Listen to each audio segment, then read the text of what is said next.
Esan bezala aurkitu genuen eraikina. Atea jo eta emakume batek egin zigun harrera.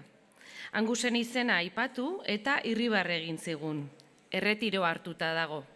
Gero esan genion Isidor Etxebarriak bidali gintuela bertara, Euskal Herritik gentozela eta toki argia izeneko ontzian ibili zela gure aita.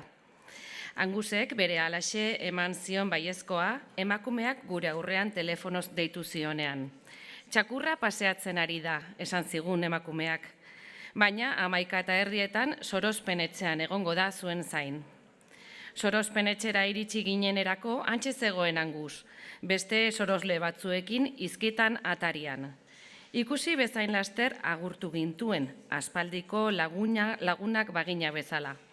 Salto batean lehen solairuan zegoen bere bulegora eraman gintuen. Gizon urtetsua zen, baina gorputzaldi ona zuen.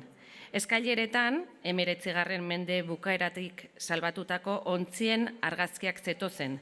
Antxe ageri ziren euskaldunak ere, Arretxinagako Mikel Deuna eta Gaztelu Bide.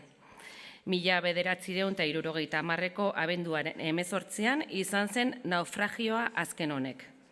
14 lagun erreskatatu zituzten ontzitik. Angusek kontatu zigun harritu egin zela, behin telebista ikusten ari zela, Gaztelu Bide izeneko jatetxe bat agertu zenean. Ontziarekin lotu zuen tokia, gustora jango nuke bertan pentsatu zuen.